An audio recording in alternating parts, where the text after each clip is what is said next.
सो आज हम श्रीमद् भागवतम के टेक्स्ट चैप्टर 1 कैंटो 1 टेक्स्ट 11 के एक्सप्लेनेशन को पढ़ेंगे।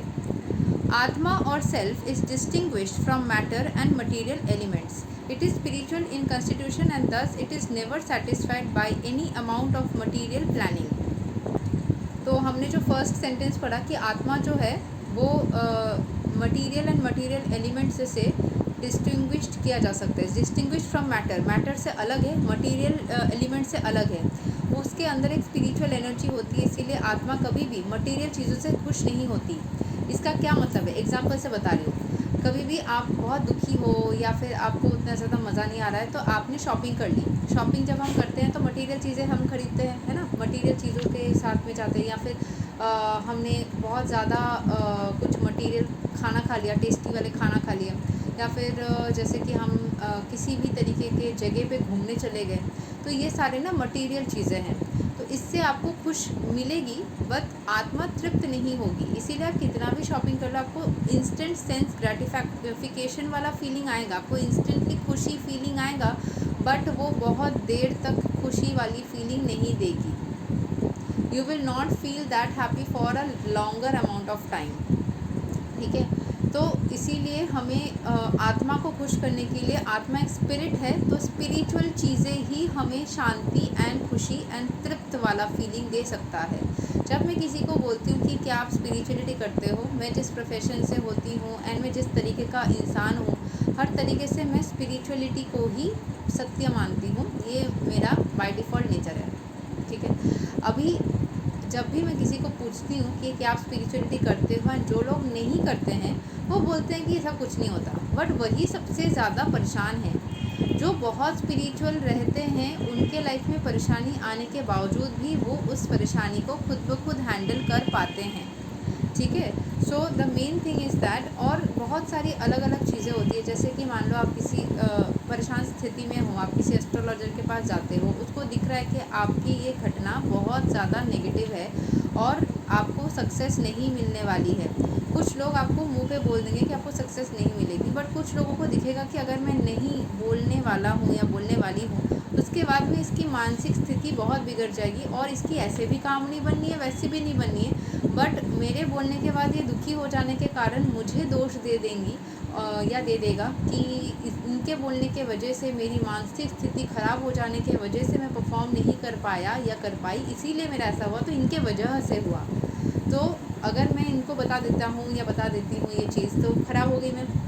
और अगर मैं इनको मोटिवेट करने के लिए बताऊँ कि आप ये रेमेडीज़ करो, हो सकता है कि आपका काम बन जाएगा, तब भी वो काम नहीं बनेगा मान लो, तब भी आपको वो यही बोलेंगे कि इन्होंने तो झूठ बोला, इन्होंने मुझे सच्चाई नहीं बताई, इन्होंने बोला हो जाएगा बट नहीं हुआ। तो ख़राब वो एस्ट्रोलॉजर आपके आँखों के या आपके नज़रों में ऐसे भी बनने वाला है, वैसे भी बनने वाला है, और वो आपको दुख दे करके स्टार्टिंग में डिमोटिवेट करके नहीं करना चाहता है। आपका काम ऐसे भी नहीं बनने वाला, वैसे भी नहीं बनने वाला। तो कुछ लोग आपको स्ट्रेट मुंह पे बोलते हैं, कुछ लोग नहीं बोलते हैं, क्योंकि बोलने के बाद की जो मेंटल स्थिति होगी वो नहीं चाहते हैं कि उनके वजह से हो।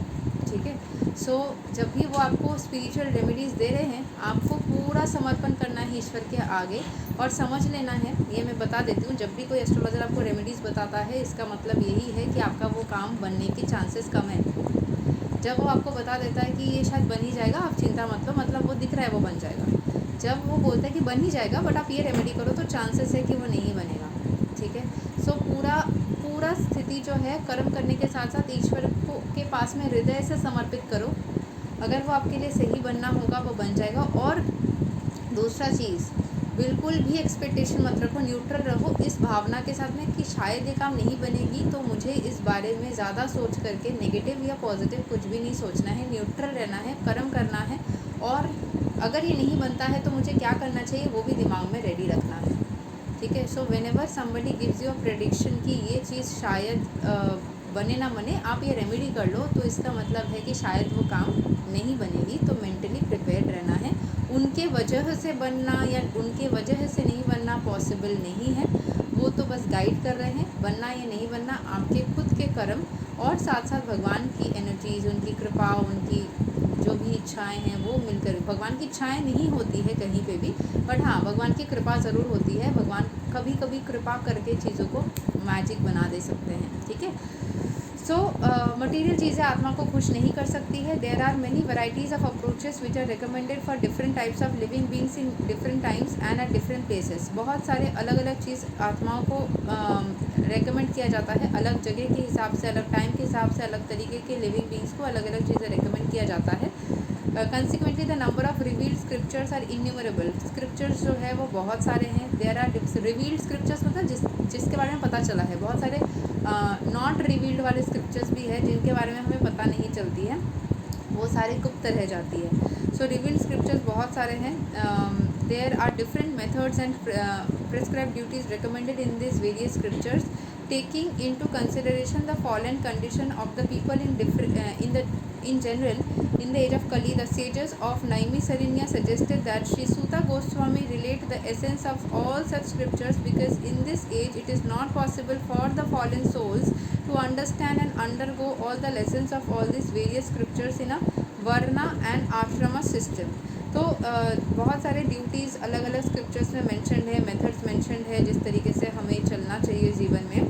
Taking into consideration the fallen condition of the people, लोगों के जो गिरी हुई सिचुएशन है उसको कंसिडर करते हुए इस कलयुग में इन जनरल जो नैमिषारण्य के जो मतलब जो फॉरेस्ट के जो सेजेस एकत्रित हुए थे, सजेस्ट कर रहे थे श्री सूता गोस्वामी जी को कि relate the essence of all such scriptures, सारे स्क्रिप्चर्स के एसेंस को मिला करके,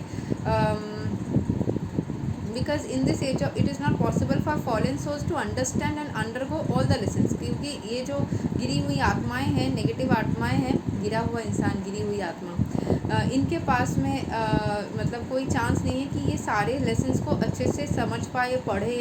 जो वर्णाश्रम सिस्टम के हिसाब से बोला गया इसको समझे, ये नहीं पॉसिबल है इनके लिए. तो आप किसी सारे स्क्रिप्चर्स के हिसाब से समरी बना करके उनके सामने इसको प्रकट करो. The Varna and Ashrama society was considered to be the best institution for lifting the human being to the spiritual platform. वर्ण आश्रम जो सोसाइटी है उसको कंसिडर किया जा रहा था द बेस्ट इंस्टीट्यूशन जिसको ह्यूमन बीइंग को स्पिरिचुअल प्लेटफॉर्म पे उठाने के लिए. But due to Kalyug it is not possible to execute the rules and regulations of these institutions. Kalyug की वजह से इन इंस्टीट्यूशंस के रूल्स एंड रेगुलेशंस को फॉलो कर पाना आसान नहीं है. Nor it is possible for the people in general to completely sever relations with their families. As the Varnashrama institution prescribes, the whole atmosphere is surcharged with opposition. And considering this, one can see the spiritual emancipation for the common man in the age is very difficult. So लोग जो है particularly उनके families बोलो या वो particular लोग बोलो, सही तरीके से जो वर्णाश्रम सिस्टम है ना, उसके रूल्स रेगुलेशंस को फॉलो करके चल पाना उनके लिए आसान नहीं है.